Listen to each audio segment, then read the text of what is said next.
Hello, and welcome to this CMI awarding body webinar on guided learning hours. My name's Mark Wallington, and I'm one of the quality managers here at CMI. Hello, my name is Melanie Relton, and I'm one of the qualification markers at CMI. And in this video, we're going to be looking at guided learning hours, often known as GLH for short, and it's intended for approved and registered centres delivering CMI qualifications. So Mel, perhaps you can take us over why guided learning hours or GLH is important. This is important, Mark, because guided learning hours are linked to the credit that learners undertaking CMI qualifications will receive. On the face of it, guided learning hours might appear simple to calculate and understand, but it's not always clear-cut. For example, what are guided learning hours? What is the difference between guided learning hours and total qualification time or total unit time? Are online guided learning hours the same as face-to-face guided learning hours? So across this webinar, Mark, we will be looking at those questions. For example, CMI qualifications and guided learning hour requirements. We will go through CMI's definition of guided learning hours and what activities constitute guided learning. We will look at what does this mean in practice for those centres delivering CMI qualifications. And what we will also be sharing, and I think this is really important, some of the questions centres have raised, and we will be responding to those. And finally, we will direct individual centres to where they can get further guidance and resources and support. So the aim is to provide guidance and information that we hopefully will support approved centres and registered centres in delivering CMI qualifications. Thanks, Mel. So looking at an example of a syllabus, so this is a screenshot of the level 5 management and leadership syllabus, and you can see quite clearly there that the GLH or the guided learning hours are indicated in the first column. So your scheme of work or the centre's scheme of work and the delivery plan or the delivery plan need to show the units that are being delivered in your programme and the activities that are going to go towards making up the guided learning hours. So approved and registered centres, as part of the processes, the approval process, the ongoing quality assurance processes, will need to have and provide indications of the guided learning hours in those documents. But Mark, why does the awarding body need to see a centre's scheme of work or delivery plans? So the quality manager needs to check to make sure that the centre is delivering the correct rules of combination. So that, for example, if they're intending for the learners to be eligible for a diploma, that they're delivering eligible units within that. And then also it's around the guided learning hours. So it's to make sure that the guided learning hours are met. And that's really important for standardization. We need to make sure that across all the centres that we deal with, across all the learners, that learners are getting a standardized experience in terms of the delivery pattern and the number of guided learning hours that they're receiving on the qualification. And that's comparable across all learners, across all centres. Now, we know that it's not an exact science when it comes to calculating guided learning hours. So, for example, there might be individual learners who are very competent, very capable, and may actually complete a qualification in fewer guided learning hours than the guide suggests. Equally, you might have a learner who needs a lot more support and a lot more time given in guidance, and therefore they might go over the guided learning hours. So it's better to think of it as an average, but your delivery plan or your scheme of work needs to show how you're going to meet this average that's given in the syllabus document. Thanks, Mark. So, as you've said, all CMI qualifications are assigned, and as we can see on this side, a total qualification time, units are allocated a total unit time, and they're allocated guided learning hours. The total unit time, for example, are the number of notional hours which represent the estimated time, as Mark has said, in which a learner could achieve and demonstrate achievement of level of attainment necessary for the award of the qualification or the unit. So on the slide, for example, as you can see, the total qualification time includes a number of hours which CMI has assigned to that qualification or unit for guided learning. As Mark has pointed out, this must be demonstrated. So take, for example, a typical Level 5 Leadership and Management Award. The total qualification time is 40 hours, and the guided learning hours assigned to that is 14. For the certificate, the total qualification time requires 121 hours, and as you can see, the guided learning requires 44 hours, is allocated 44 hours. Therefore, it's important that those involved in the planning, delivery, and assessment of CMI qualifications and the development of learner support have clear understanding of CMI's definition of guided learning and what activities are included as guided learning, so they can ensure that these hours are met. We frequently get asked by centres what are guided learning hours.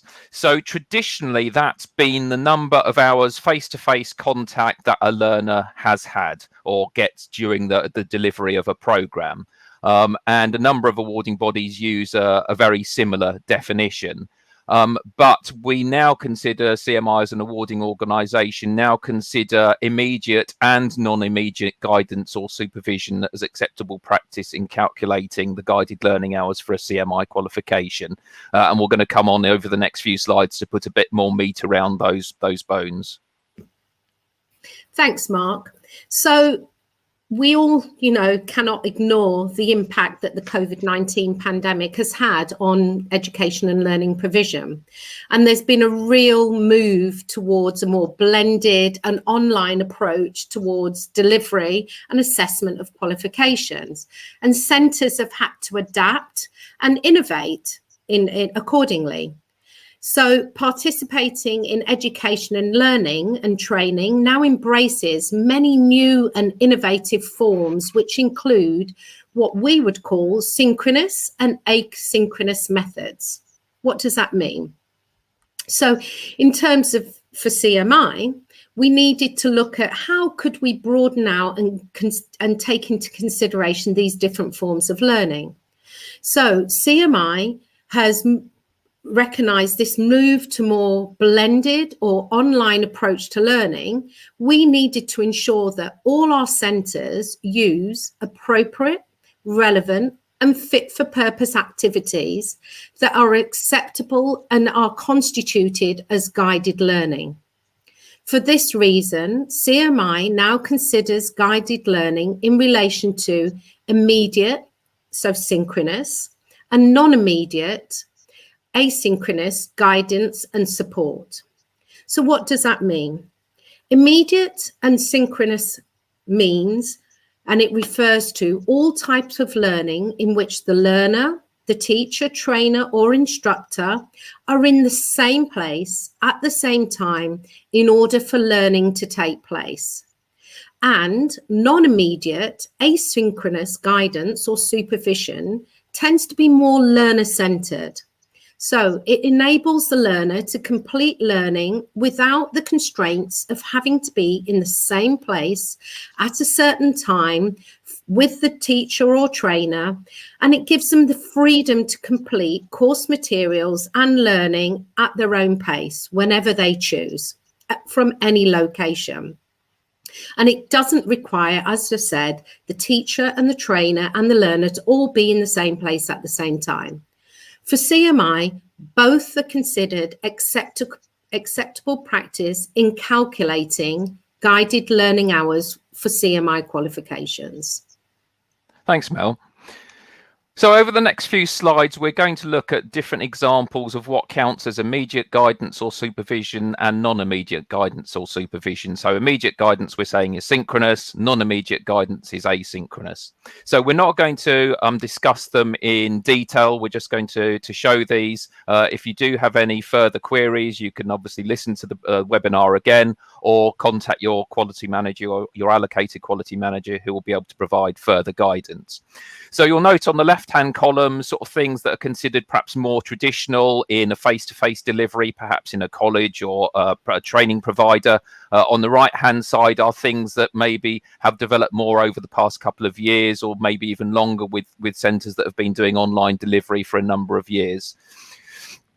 And I think the thread that's running through all these different activities is guidance or supervision. So I know we've got a question later on in the presentation about guidance, but I think key to all these different activities is the word guidance or support. So how is that being provided? So and without wanting to predict what we're going to say later on in the slides, but think about maybe the traditional teaching some of us may have got at school, which was go away and read a book and come back and decide in your own mind whether we think that is guidance, supervision or support.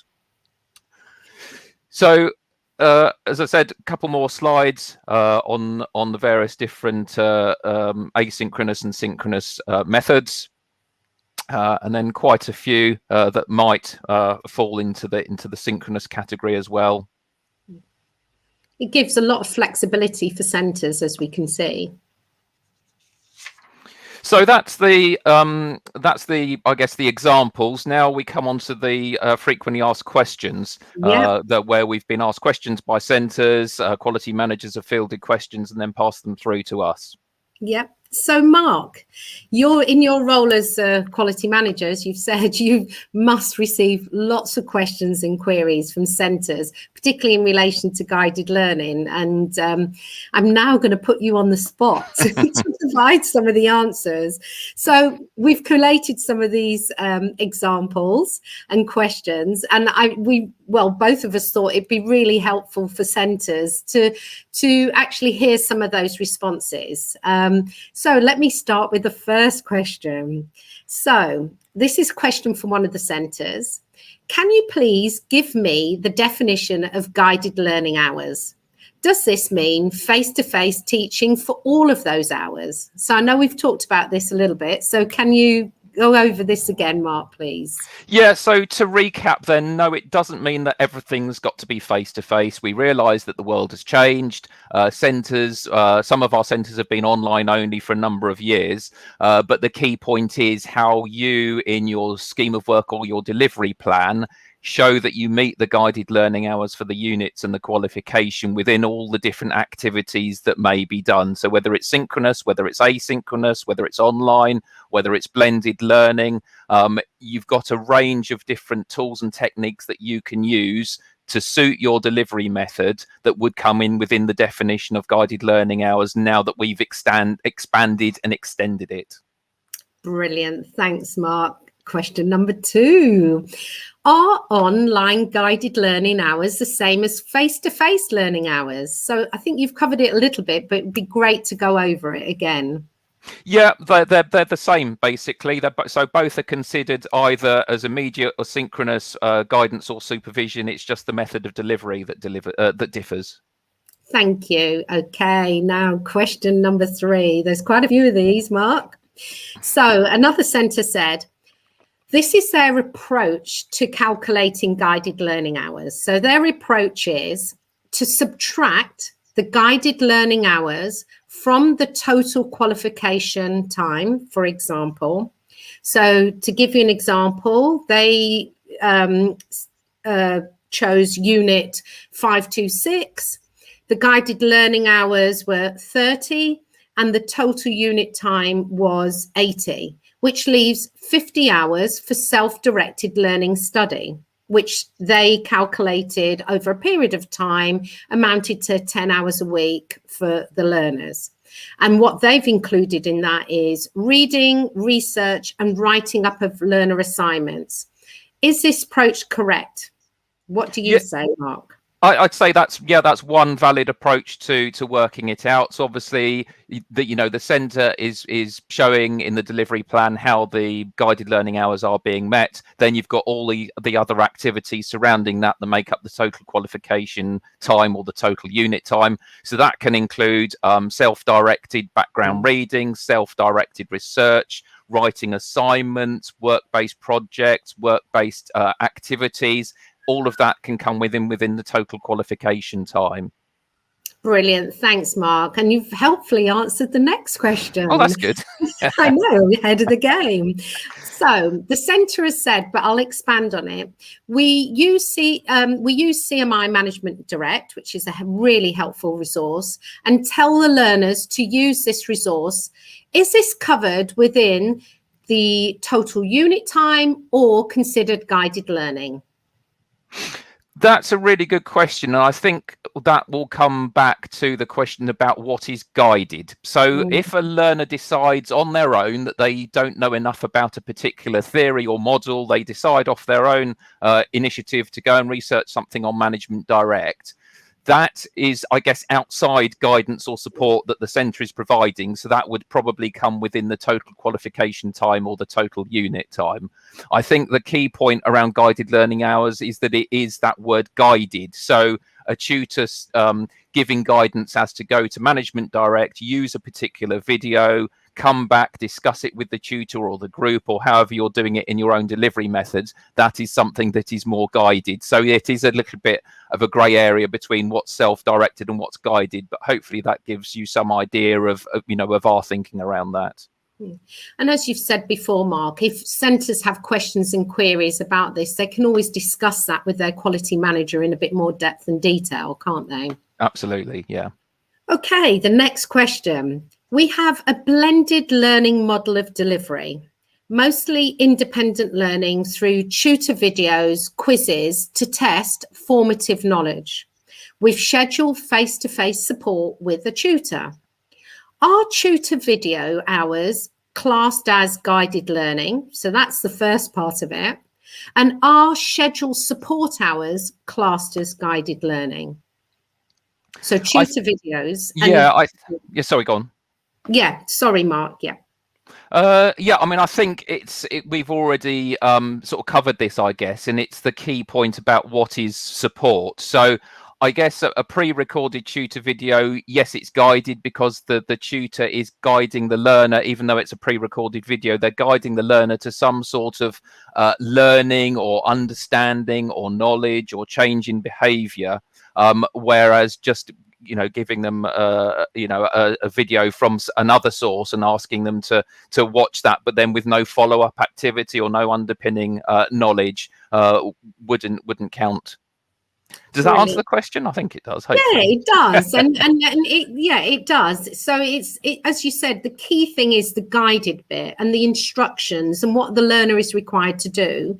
Or as you've said, if I was studying qualification and I decided I wanted to know a little bit more about Tuckman's theory just to support me with developing my assignment, that's me making a decision to do some self-directed learning. So that's brilliant, Mark. Thank you.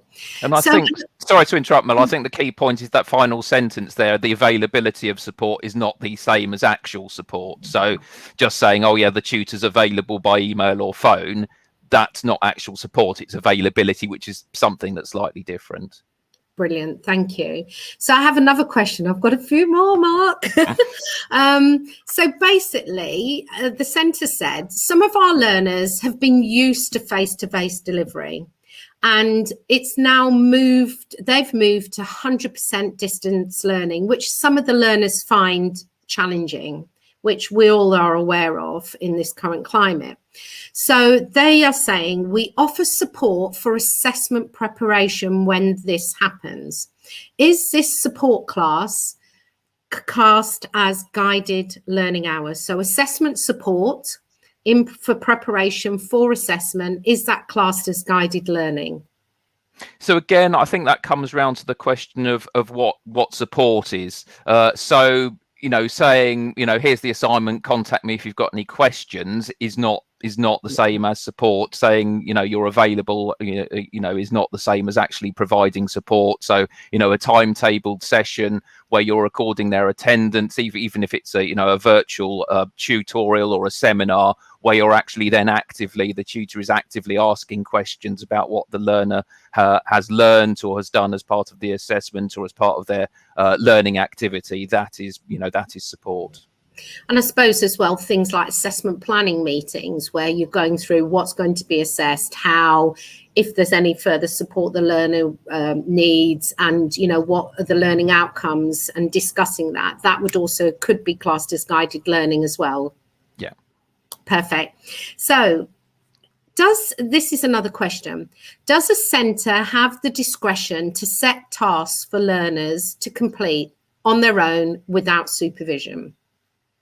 Certainly, yeah. I mean, it's not for CMI to tell the centres, you know, how to meet the total qualification time or the total unit time. So it's really up to the centre to decide the activities that they're going to get the learners to do to obviously make up the guided learning hours, and then also suggestions about how they're going to meet the TQT or the TUT as well. Brilliant. This question's an interesting one. Are there any rules or guidance on how close we have to be to the guided learning hours when delivering a CMI qualification?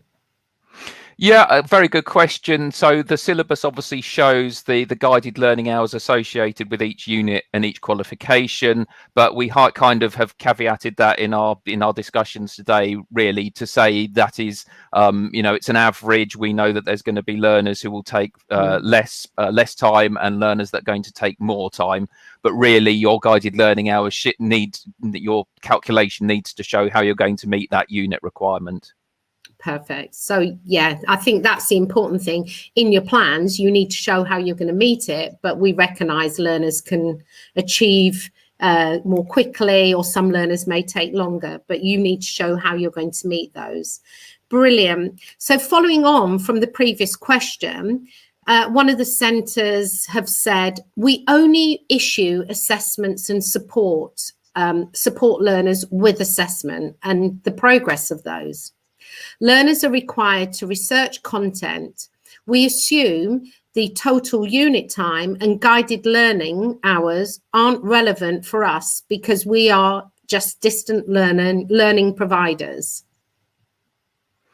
So I think the key point is, if you're an approved or a registered centre, whatever the mode of delivery is, the guided learning hours need to be met. So it's about the quality of the learning experience. It's about the delivery that's made during the programme. So it's not an appropriate approach to meet the guided learning hours just to give out the assignments and say, come back when you've completed the assignment and we might have a discussion. Although obviously the discussion would be part of the feedback and guidance. The time they spend doing the assignment without any guidance is not meeting the guided learning hours requirements. Brilliant. You'd be pleased to know that's the last question, Mark. Well done. Well, thank you. So coming on to the support and guidance available to CMI centres, you can see a range of resources there that are available, and you know, we know that it's been a challenging time, certainly over the past couple of years. So there is a lot of support and guidance provided by CMI. So we know that calculating guided learning hours, again, is not necessarily very easy.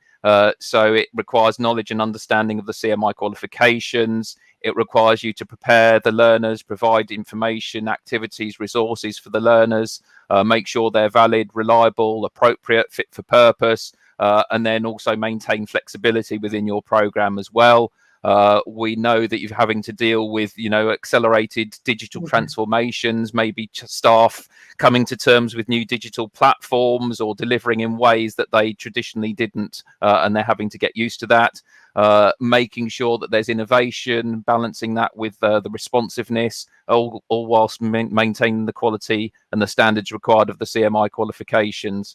So I think, you know, in summary, we do recognise that it's a challenge for centres to meet the guided learning hours within a cost-effective delivery model for the centre, to compete with other centres who are offering similar or perhaps different delivery methods as well, and then also providing those engaging and meaningful learning activities. So the whole range of support, you know, is available there. Don't forget your quality manager as well, and then also the MyCMI portal. Brilliant. Thanks, Mark. Yes, the MyCMI portal is a really useful resource, and it's a dedicated place where centres and partners can find all operational resources they need to deliver CMI qualifications and support staff and their learners. So on the slide there, previous slide, we put the links so you can refer back to those as you replay this webinar as and when you require. And then last but not least, we've got a series of additional webinars as well.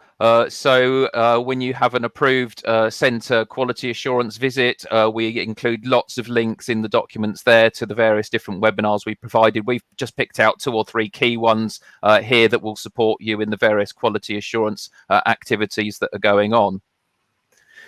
So thank you. Just to sort of go over what we've covered, we've looked at the definition of guided learning hours, the traditional definition, the new definition of what constitutes guided learning, what that means in practice for centres delivering CMI qualifications. We've gone over examples of questions that we've had from centres, hopefully answered those as fully as we can and given you some ideas. Maybe it's raised some more questions for you. So obviously don't forget those further resources that we've pointed you to, and also your quality manager as a source of additional support. So Mel and I would like to thank you for your time in watching this. We hope it's been helpful for you. And as we said, please get in touch with your quality manager if you do have any further questions related to guided learning hours. So thank you and goodbye. Thank you.